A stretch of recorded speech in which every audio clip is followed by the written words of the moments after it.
بسم اللہ الرحمن الرحیم۔ السلام علیکم۔ مجھے اچانک کہیں سے 1,00,000 روپے ملے۔ یہ 1,00,000 معجزانہ طور پر ایک دوست دے گیا کہ تم یہ پیسے رکھ لو۔ میں نے کہا لیکن کیوں؟ کہتا ہے ویسے ہی میرے پاس پڑے تھے تو سوچا تمہیں دے آؤں، شاید تمہارے کام آ جائے۔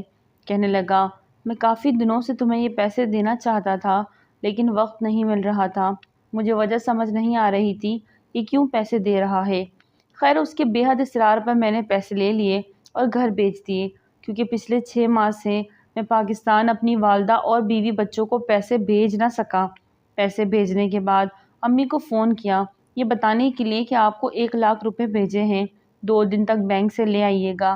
یہ سن کر والدہ نے زار و قطار رونا شروع کر دیا۔ میں نے پوچھا امی جی کیا ہوا؟ فون پر سسکیوں کی آواز سن کر پریشان ہو گیا۔ پھر پوچھا امی جی کیا ہوا؟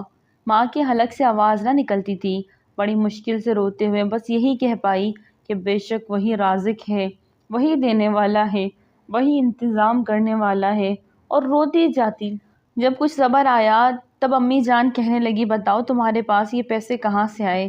تم تو فارغ ہو۔ میں نے بتایا کہ ایک دوست گھر آ کر دے گیا ہے۔ یہ الفاظ سننے تھے کہ ماں نے پھر رونا شروع کر دیا۔ مجھے کچھ سمجھ نہیں آ رہی تھی کہ آخر ماجرا کیا ہے۔ ماں کے رونے کا سبب پوچھا کہ امی آپ رو کیوں رہی ہے؟ کچھ تو بتائیے۔ تو کہنے لگی کہ 15 دن پہلے مسجد سے چند لوگ آئے تھے، مسجد کی تعمیر میں کچھ حصہ ڈالے۔ میں نے 1,000 روپے دینے کا وعدہ کر لیا تھا لیکن پیسوں کا انتظام نہیں ہو رہا تھا۔ گھر میں تقریباً فاقے چل رہے تھے لیکن میں نے نیت کی تھی کہ جو بھی ہو جائے 1,000 مسجد کی تعمیر میں لازمی دینا ہے۔ ابھی 10 منٹ پہلے وہ لوگ آئے تھے تو میں نے اپنی ساری جمع پونجی جو بڑی مشکل سے 1,000 بنے ان کو دے دیے، اور ابھی دروازے سے واپس لوٹتے ہوئے سوچ رہی تھی کہ اب خدا سے تجارت کر لی، اب رزق کا سامان وہ کرے گا۔ اور 10 منٹ بھی نہیں گزرے تمہارا فون آ گیا، 1,00,000 روپے بھیجے ہیں۔ امی روتی جا رہی تھی اور کہتی جاتی بے شک خدا کی راہ میں دینے والوں کو وہ اور بڑھا کر دیتا ہے۔ اس واقعے نے میرا توکل اور بڑھا دیا کہ خدا کیسے رزق کا سامان کرتا ہے، کسی کے آگے بھی ہاتھ پھیلانے نہیں دیتا۔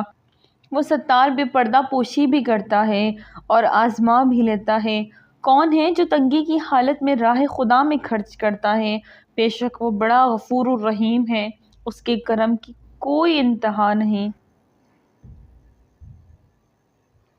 پروفیسر صاحب آپ کے کتنے بچے ہیں؟ میں نے کہا 3۔ انہوں نے پھر پوچھا ان کی عمریں کیا ہیں؟ میں نے جواب دیا 9 سال، 7 سال اور 3 سال۔ یہ سن کر انہوں نے کہا پھر تو یقیناً آپ یونیورسٹی سے واپسی پر ان کے لیے کچھ نہ کچھ لے کر جاتے ہوں گے۔ میرے اس بات پر جواب دینے پر انہوں نے پھر استفسار کیا آپ ان چیزوں کو ان میں کیسے تقسیم کرتے ہیں؟ میں نے کہا میرا ایک بیٹا اور 2 بیٹیاں ہیں۔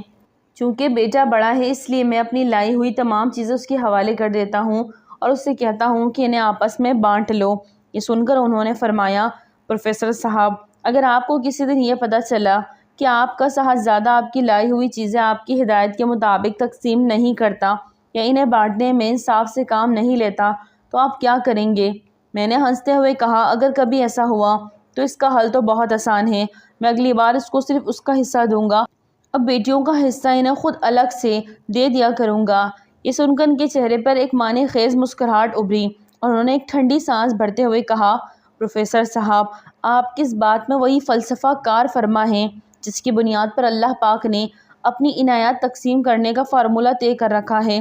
اللہ پاک آپ کو جو رزق اور نعمتیں عطا فرماتا ہے وہ صرف آپ کے لیے نہیں ہوتی، ان میں بہت سے لوگوں کا حصہ ہوتا ہے، اور جب تک آپ وہ حصہ ان حقداروں تک پوری ایمانداری اور انصاف سے پہنچاتے رہتے ہیں آپ کو وہ حصہ اسی تناسب سے ملتا رہتا ہے اور آپ بھی دنیا کی نظر میں مالدار، سیٹھ، جاگیردار، سرمایہ دار بنے رہتے ہیں۔ لیکن جب اس تقسیم میں کوتاہی یا بد اعتدالی ہوتی ہے تو اللہ پاک آپ کو صرف آپ کے حصے تک محدود کر دیتا ہے اور اس ریل پیل سے محروم کر دیتا ہے۔ پھر وہ رب کریم وہ رزق یا تو ان لوگوں تک براہ راست پہنچانا شروع کر دیتا ہے یا اس رزق کی تقسیم کے لیے کوئی نیا ڈسٹریبیوٹر مقرر کر دیتا ہے، اور دنیا یہ سمجھتی ہے کہ یہ سیٹ دیوالیہ ہو گیا۔ اسی دوران یہ باتیں بھی سننے میں آتی ہیں کہ فلاں کے بیٹے پر اللہ کا بہت کرم ہے، دن دگنی رات چگنی ترقی کر رہا ہے، دنوں میں کروڑ پتی ہو گیا، یہ وہی شخص ہوتا ہے جسے رب کریم نے آپ کو ہٹا کر آپ کی جگہ نیا ڈسٹریبیوٹر مقرر کر دیا ہوتا ہے۔ دیکھا جائے تو اللہ کی تقسیم کا یہ معاملہ صرف رزق تک ہی محدود نہیں، اس میں عزت، سکون، امن اور آسانیاں بھی شامل ہیں۔ خاص طور پر عزت کا معاملہ بڑا خاص الخاص ہے اور اس کو بہت اچھی طرح سمجھنے کی ضرورت ہے۔ اللہ پاک عزت کے معاملے میں بھی بہت حساس ہے۔ ہم نے اللہ کی دی ہوئی عزت کو اپنی ذاتی کمائی سمجھ لیا ہے۔ ہم اس گمان میں مبتلا ہے کہ اس عزت کے ہم بلا شرکت غیر مالک ہیں۔ یہ ساری کی ساری ہماری ذاتی میراث ہے اور ہماری اہلیت اور صلاحیتوں کا ثمر ہے، حالانکہ ایسا قطعاً نہیں ہے۔